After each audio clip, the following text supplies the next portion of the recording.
what's going on? Assalamu alaikum, guys. This is Malik Bhai, and today we're going to continue on with the story of Prophet Yusuf alayhi salam. So, boys, we have already done the intro of Prophet Yusuf alayhi salam, and then we got into the brothers and his dream, right? Like he saw his stars and the moon and the sun bowing down to him. So then we took care of that part. We talked about his brothers, and then the brothers had an evil plot. And why was that? Yes. Go ahead. Because they were like, because the dad loved what's it called, Yusuf, Prophet Yusuf, and one of the other brothers so much more than Well, they were jealous. They were jealous of him, right? So then what was the evil plot, Musa? They threw him into the well. They threw him in the well. So, but they wanted to kill him. But one of the brothers was like, you know what? Let's not kill him. Let's just throw him in the well. Prophet Yusuf's dad, what was his name again? Yaqub. Prophet Yaqub. In English, Jacob.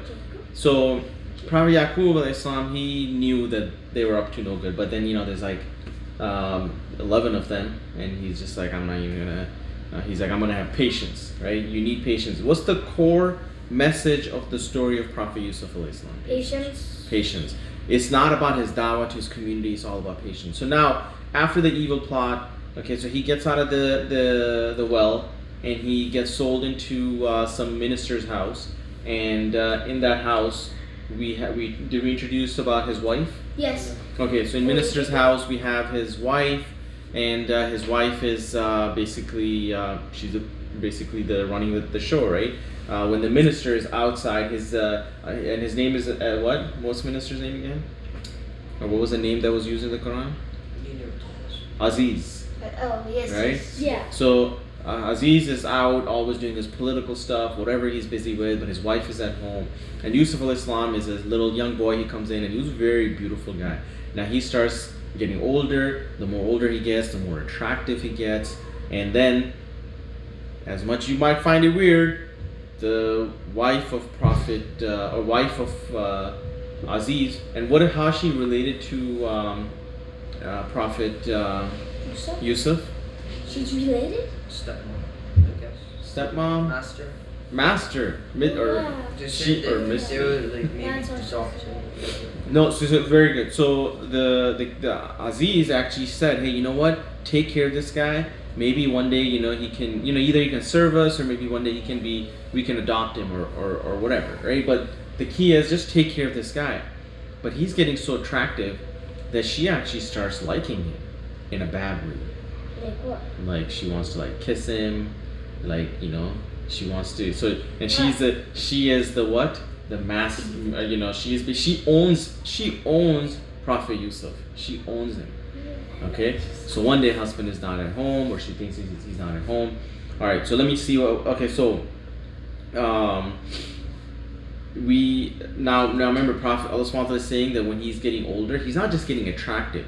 He's getting judgment and knowledge. So hold that thought. We'll talk about the wife of Aziz, but she's getting judgment and knowledge. Why Allah SWT is mentioning both?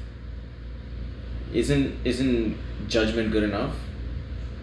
Knowledge. What does judgment mean? Judgment means Being able to make decisions. Okay, very good. Being able to make decisions. Now, can you make Knowledge will help you make good decisions. Okay. Now, if you just have knowledge but not judgment, what does that mean? You have knowledge. It tells you what to do, what not to do. But what's that doesn't mean that you always make the right choices. Very good. Here's the thing, guys. We all memorize Quran, but how many of us, that's a lot of knowledge. Okay, we just gained all this knowledge. We've memorized a lot of Quran. But how many of us know what it really means? How many of us can really use it and apply it? And even you might have some knowledge, you might not know how to apply it in different situations. But Prophet Yusuf was given judgment and knowledge. That's a very, if Allah SWT has given you wisdom, made you wise, meaning you know how to make a judgment in a situation where it really needs it, that makes you a good human being, okay? A good person, a good Muslim. So make sure that, Mika, can you close your eyes, please? Thank you. All right. So meaning that knowledge is not just important, you need to be able to make judgment. And if you can make good judgments, make sure it's backed up by knowledge. Okay, don't just make judgment on your own. make sure that you have knowledge from Allah. Okay, so now now this is when he's getting older, right? Now he's getting knowledge, he's getting judgment. At the same time, he's getting very attractive. He's a good-looking guy as well.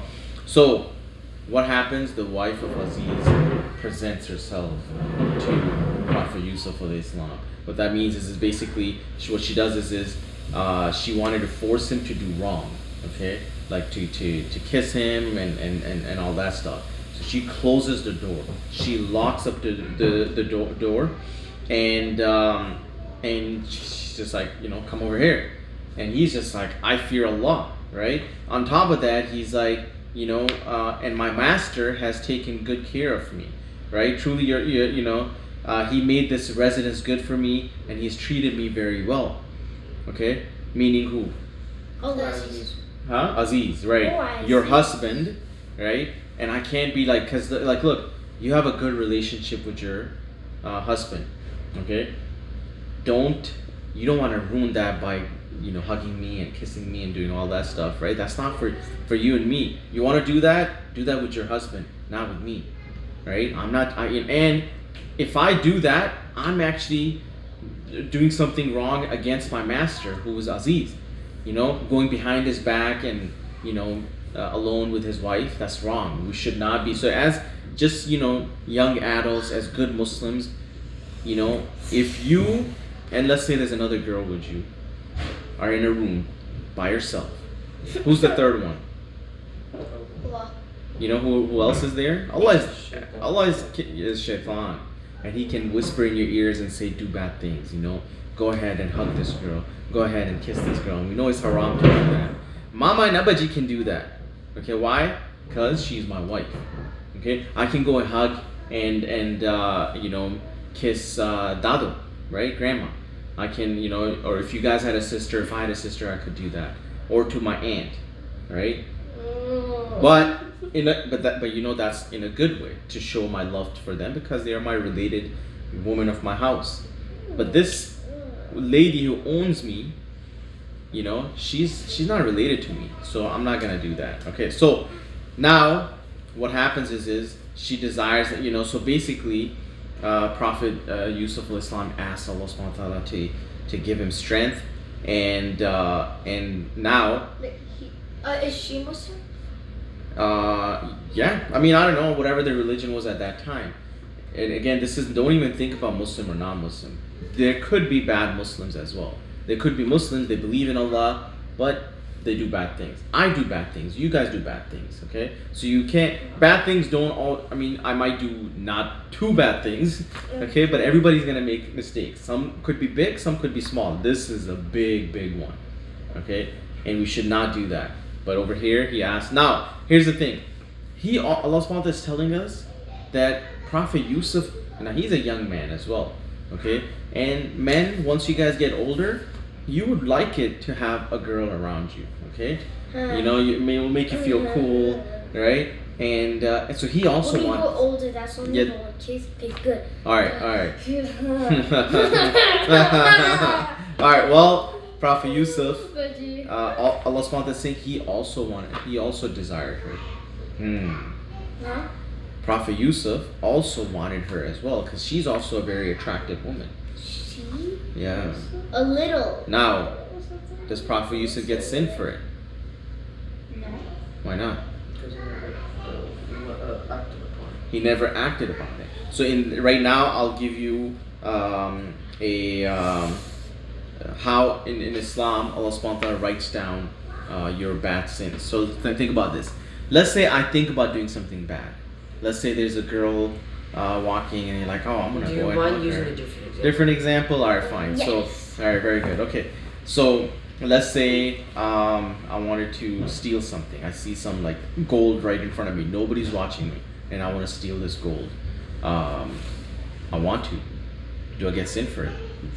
No, because like everyone wants to have lots of gold and. Yeah, but they might want to work for it. I want to steal it.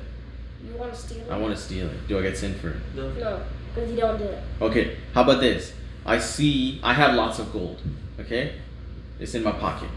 It's mine, okay? Okay. I own it. It's my money. It's my gold. And I see a poor guy there. I want to give him that money. do I get deed for it? Yes. Yeah. I never gave it to him. No. Yeah, I know, but you still get it.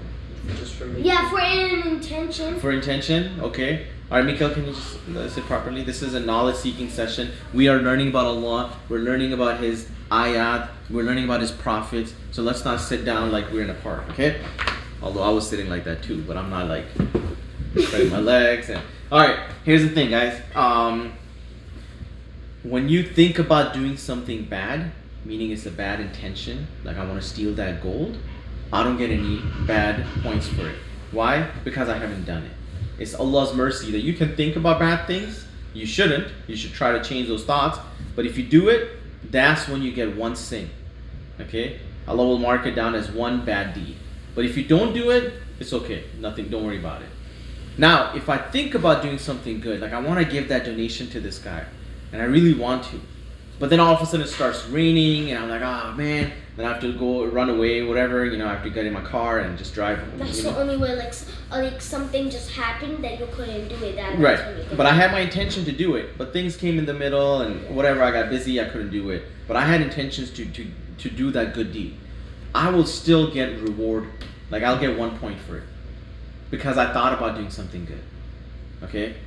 But if I actually end up doing that action, it would be more. Allah will give me 10 times the points. So thinking about bad, 0 bad points. Doing bad thing, 1 bad point. Thinking about good thing, 1 good point. Actually doing a good thing, 10 points. Here's another one. Thinking about bad thing, how many bad points? No, wait. Okay. Thinking about bad thing and not doing it because you fear Allah, 1 good point. Yeah, 1 good. Okay? So just because you thought about something bad and you have all the chances to do that bad but you don't do it, Allah will give you, because you fear Allah, Allah will give you 1 good point. So look at the point system in Islam. Allah has made it very easy for us to gain reward. So in this case, just remember that Prophet Yusuf desired to do wrong, but he never did it. Okay? He was attracted to that lady as well. He didn't do it because he feared Allah. And on top of that, of course, he feared Allah, and then he's like, hey, my master has taken really good care of me, so I'm not going to do. So we're going to stop right here. The video is getting long. We're going to continue the story and see what happens to wife of Aziz and Prophet Yusuf Salam in part 2. This is Malik Bhai. Subscribe if you haven't done so. Like, comment, ask your questions if any, and share this message with others. Inshallah, we'll see you next time.